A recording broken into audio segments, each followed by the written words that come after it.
Hey everybody, welcome back to Suck Less Saturday. I am your host, Neil, and this week I've got my beautiful bride and the CEO of Active Self Protection, Stephanie, with us. Hello, I'm so excited to be here. I've never been on one of your Suck Less Saturdays, so I'm gonna make up for that over the next 6 or 8 weeks.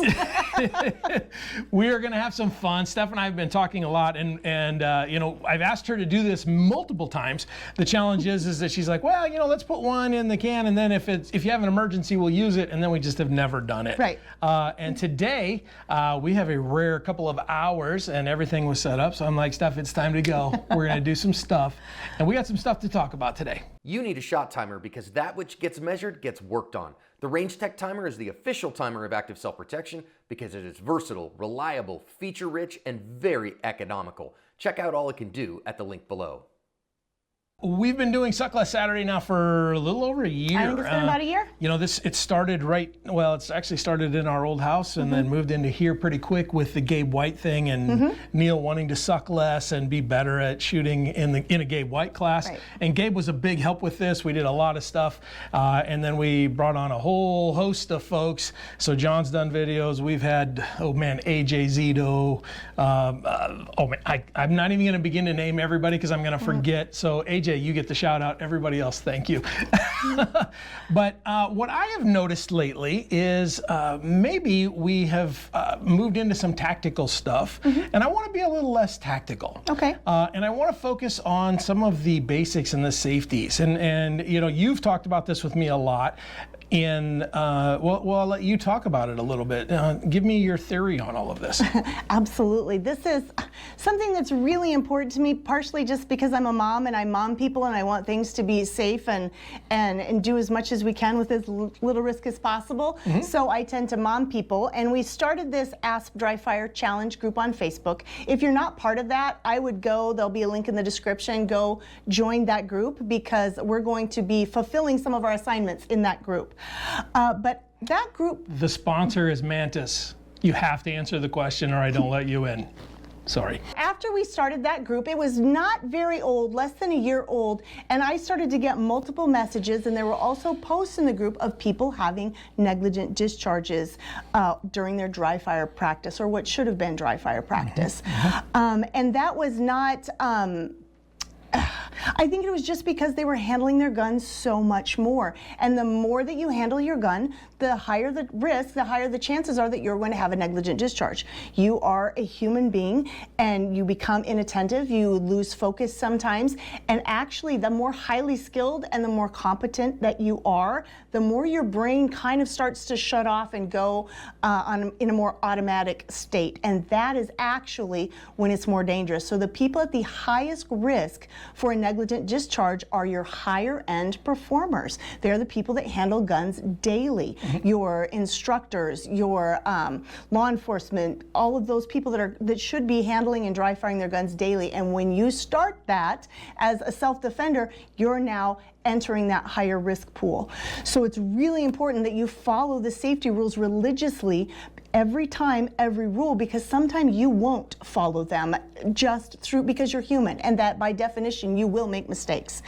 Yeah, I get what you're saying, and really I think that, you know, like you say, the higher end folks are a little more susceptible to that because we handle guns on a daily basis. So it's, you know, there's a whole lot of muscle memory that goes into that, and we're like, oh, it's unloaded, it's good, and then you hear a bang. And I think we're upwards of about 18 folks have messaged either you or I in that group. There's about 3,500, 3,700 people in there. It's a fun group. It's really engaging. We keep it real professional and really kind-hearted in there. But we're really focused on the safety aspect of that. So, I think I want us to get into that. Yeah, so if you extrapolate that, the 18 that have contacted us with the 2 to 3 times that maybe haven't because they're embarrassed or because of the potential consequences for that. One of the women, I won't share her name here, although she's given me permission to share her story. She actually faced felony charges in the state of Arizona. A negligent discharge is a felony, and she was able to work through that legal system, but it was a huge toll on her emotionally, financially, and pretty significant fine. Yes, yeah, it was. And that was just through a very normal thing that could happen to anybody. So I really think it's important that if you don't think it can happen to you, you really embrace that it can. There is a lot of high-end folks that have spoken publicly about their negligent discharges. Masad Ayub is one in a class in front of people. Sure. If you think it can't happen to you, I suggest if it can happen to Masad Ayub, it can happen to anyone. Yep. So we just wanted to go over some of the safety rules again. And again, if you think this isn't for you, the people that I notice most attentive during the safety talks in any classes are actually the highest end folks. They're actually the training junkies. They want to be engaged. They want to know what's happening. Or the super highly trained military guys. Those are the ones that it's always intimidating to me as the instructor when you've got a dude that sits there that has kicked doors for a living, and I'm like, what am I going to teach this guy? And I'm looking for that one little thing that I can help with, and they're always so open, and they're open to the training, they're open to whatever ideas you have, but they're completely wide open and focused during the safety brief. And that's something that has stood out to me every class. You can look around the class before you even know anybody, and you can tell the people that are really there because they're focused in the safety brief portion of it. Now, one thing I want to back up really quickly here before we go into the safety stuff, we said that it's typically the people that handle guns on a daily basis that are susceptible to this, but I don't want to gloss over the fact that just because you don't handle a gun on a daily basis makes you a safe person when it starts dry firing, because it doesn't take very long of doing your draws or just pulling the trigger that all of a sudden you feel pretty competent with your gun, and that was when that focus that gets lost in a lot of cases, and in the stories that we've heard, that's really where it is I didn't dry fire my gun for ever and ever, and then I found your group and I started doing it, and I'm about 6 weeks in and boom, something happened. So that competency doesn't mean that you have to have years and years of training. So don't think that you're out of the woods if you're that person that's like, well, I'm going to start tomorrow, I have nothing to worry about. Yes, you do, but we're going to give you some steps over the next 3 weeks to do this as safely and accurately as possible to give you a great return on your time investment in your dry fire. Absolutely. And like highly trained athletes and high-level competitors, we are going to take time over the next 6 to 8 weeks and go back to the basics and really dial those in. And so the first thing we're going to do is go over the safety rules. And again, this is not for the new people. This is for everyone. Particularly if you're an instructor, I think we've modified some rules, the NRA rules. We've modified them in just enough of a way that I really like them. Yeah. I think they are truly life rules that work all the time. It works when you're dry firing. It works when you're storing your gun. It works when you're in a defensive encounter. They're the same rules all the time. So we're going to go over those quickly. Now, the modification isn't changing, right? And so before the internet gives the squeal and everybody freaks out, the modification is really the perception and the perspective at which we look at this. I think Cooper's 4 rules and NRA's 3 rules, they're great rules, and they've got us to where we are. But as an industry and as as any industry goes, unless you're looking for improvements, they don't come. And the why fix it if it's not broken thing, well, there's a couple of things that are broken about some of those things that when you change your perspective just a little bit, and dry fire is a big one. And so 50 years ago, dry fire really wasn't a thing because the guns, a lot of those guns couldn't handle it. Growing up my whole life, everybody told me, don't dry fire that gun, you're going to break it. Because that's where we were. But now we're modern firearms, you can dry fire them all day long. Things evolve and things change, and if you're not continually learning and growing and trying to adapt, you're stagnant and you're failing. And the pioneers and the great ones that came before us were constantly trying to learn and evolve. And so we started with the base NRA 3 rules because they're simple, positive commands. And adult learning theory says that you're better off telling people what to do in a situation rather than telling them what not to do. There's a million things not to do in a situation. You need to know what to do in a situation. But some of the challenges with rules like all guns are always loaded, it's not true. That's all guns aren't always loaded. Treat all guns as if they're loaded, but we don't, or you would never dry fire them. You would never clean them if they were loaded. So you automatically sort of preload your brain to say, follow that rule except when I know the gun's not loaded, or follow that rule except when I've checked it multiple times. So follow that rule, but fill in the blank. What I like about the modifications that we've made, and we're going to jump into them because this is already getting pretty long, is feels like it, is that these will work all the time. There's no but at the end of them. And the first one is always keep your firearm pointed in the direction of least consequence. And this was a definition given to us by a student in Spokane, Washington. And everyone in the group that was an instructor immediately sat up 3 inches taller and looked at the student, because it was just such a perfect definition of what you should be doing with every firearm. It should always be pointed in the direction of least consequence. There's not always a safe direction. There's not always, if the gun goes off, things are going to be damaged likely unless you're at a range. So you have to start thinking, what is the direction of least consequence? Obviously, people are the highest level consequence in your dry fire practice and in most of your life. So pets, a little lower down on the thing, but you don't want to be pointing guns at pets. There are people that actually dry fire by pointing at their dogs and cats. Don't do that. That's a pretty high consequence direction.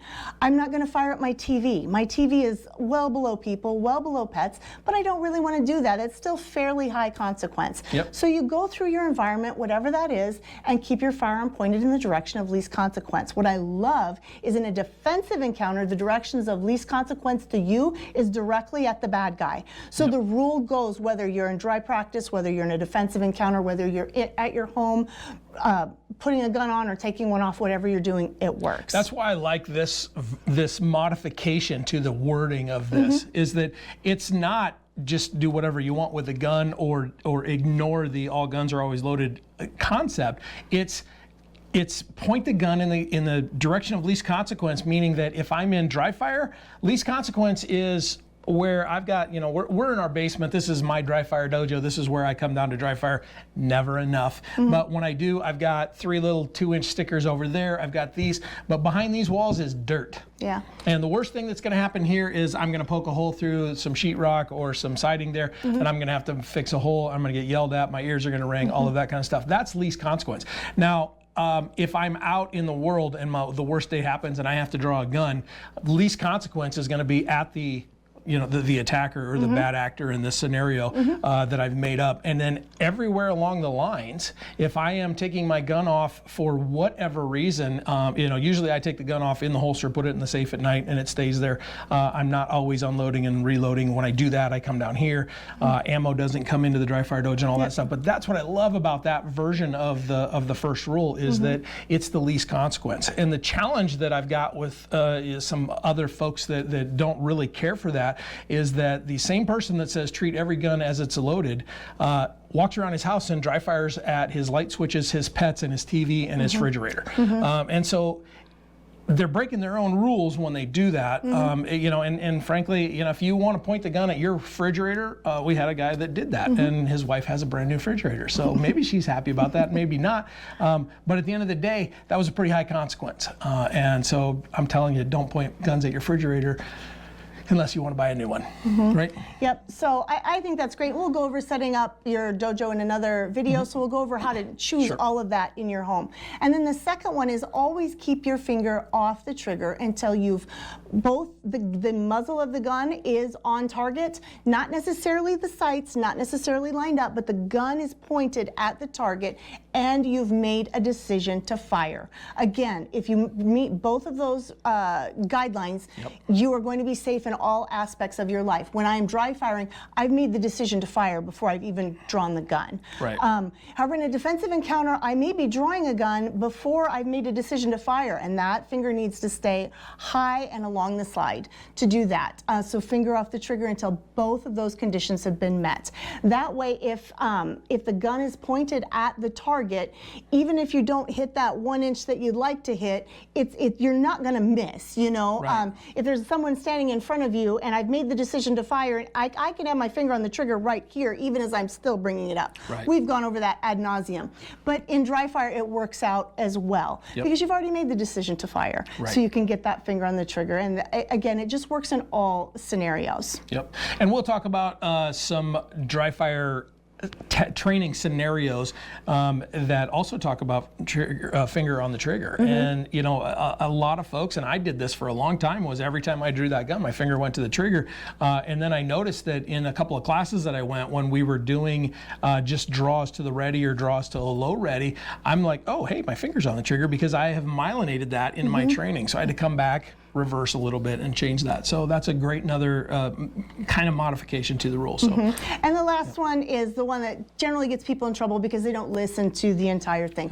Keep your guns unloaded always until they're in use. So basically what that means, if you have a gun that you're not using, so when I go to a class, I have the gun that is on my waist, that is loaded and ready to go. I have my extra gun empty and locked in a bag because I'm not using that gun right now. I may, and at that point I will load it. I have my defensive firearm in my safe loaded because that's what I use to defend myself. Even if I'm sleeping, that's my defensive firearm in a safe. It is loaded. There are several that I don't use they're not what I would grab for defensive purposes, so we keep those unloaded. There's a lot of heirlooms, there's some of the kids stuff, there's guns that we store for when our grandkids are visiting. All of these are unloaded because they're not in use. But defensive we firearms, shoot with our grandkids sometimes. It's not that we load them up because Fair. But no, I think you know, to that point, as we have kind of rolled this out, you know, the big hubbub was somebody posted a picture of John standing over those written out, and the you know, the internet screed again in that, well, my gun's in use. Are you telling me to walk around without one? No, don't read into it. Read it and then comprehend it. And what the comprehension here is that the gun that's on our body to defend ourselves is in use. The gun that's sitting in my bedside safe is in use. Now my pheasant hunting gun that's in the safe out here is not in use. Birdshot's not a great thing for self-defense anyway. There's a few videos about that. That gun is unloaded. Because when I open up that safe, I don't need to be messing around with that. The guns in the safe are unloaded. Now, we have kind of a rule at our house because we've got adult kids that come visit. When they come visit, they're carrying guns, and when it comes time to unholster or take their gun off, our rule is that if a gun is holstered in the big gun safe, it's loaded.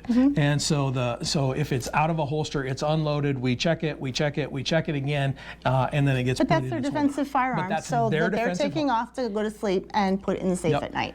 So that is what they would use to defend themselves. And so, you know, but we have that rule. It's not written, but that's the common understanding. And when somebody comes to visit and stay at the Widener Ranch, that's the first thing they talk about. Everybody's like, well, what should I do with my gun at night? Because we have a Cody. I don't know if you know Cody.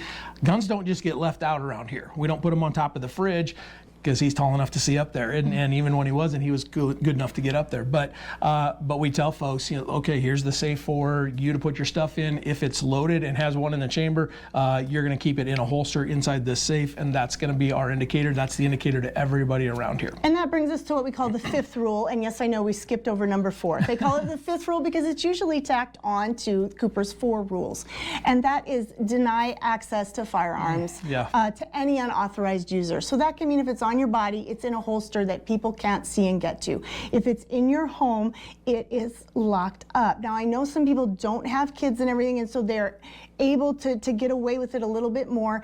And I do understand that. What I would suggest is to be very careful, though, because even if you don't have kids in your home, if you're getting used to setting a gun on your nightstand or something, and then you have a repair person in or the neighborhood kids visit, and you forget to get it put away because it's not something you're doing every day, I would really challenge you to consider locking it up, even if you don't have to, just because then it's done. And you don't have to do something different every time you bring people into your home.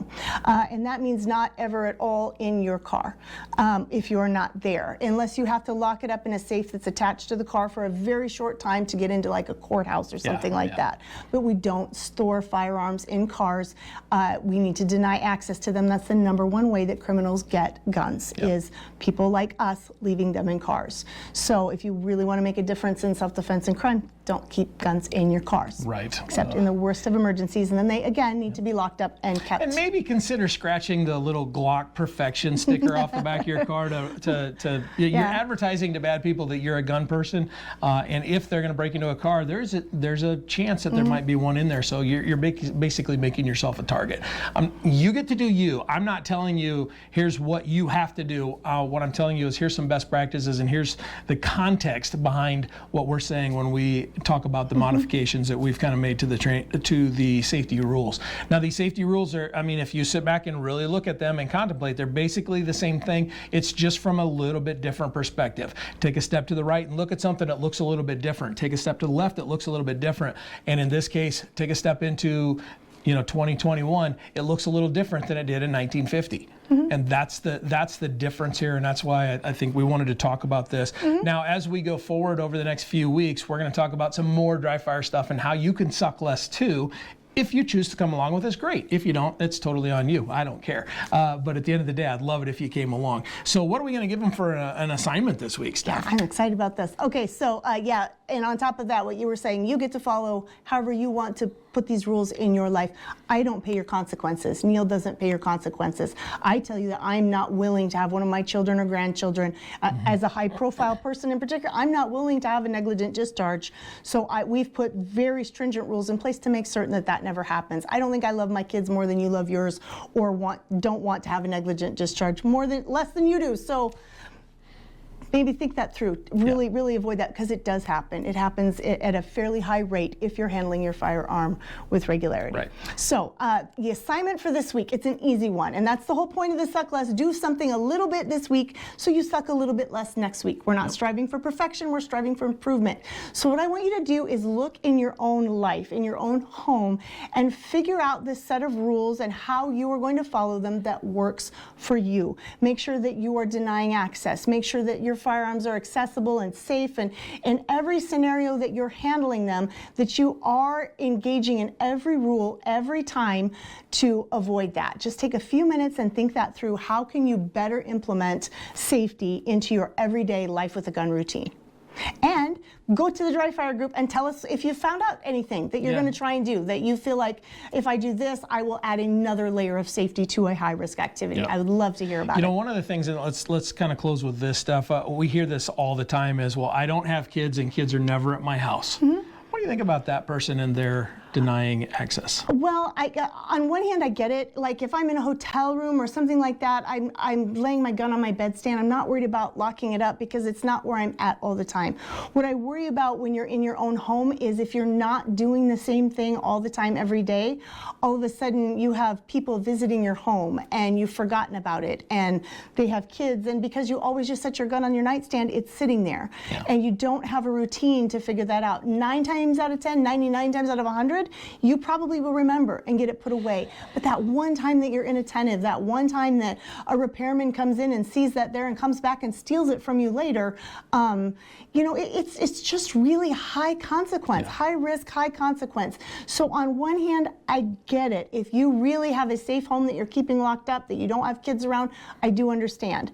On the other hand, I would really recommend that you find a protocol to deny access, even if you don't have people over regularly, because you hopefully will at some point. Well, that's the thing that when people say I never have anybody over and I don't have kids, I struggle with that a little bit. There's probably folks out there that have that, but at some point you're going to have an electrician in your house, or you're going to have somebody to put your new refrigerator in if you accidentally shot it, or I make fun of that guy, but really, the guts it took for him to share that was big. But it's such a great example in that at some point somebody's going to be in your house, and that's the thing that I just challenge that line of thinking a little bit. So if you're that person, your assignment is to challenge your own thinking, and if you come back to where you were already, then fine, but open your mind and give it an honest try, and an honest few minutes of thought and perception. So this week the assignment is really easy, right? Yep. Sit down and contemplate. Open your mind to some changes, to some different ideas. Open your mind to the best practices you can put in place to protect you and yours, because that's why we're here. Yep. Think about, if you are a person that constantly dry fires, are you doing it in the most safe way? Think about your safety procedures and what you've got in place, and we'll talk a little bit more about some of that stuff and setting up your dojo and all of that next week. But this week, I appreciate you coming along. Thanks for doing this with me, babe. This is fun. I think this might be the first Ask video that it's just been the two of us. So that's maybe pretty cool. So there will be more to come. Thanks for coming along, and suck less next week. We'll see ya.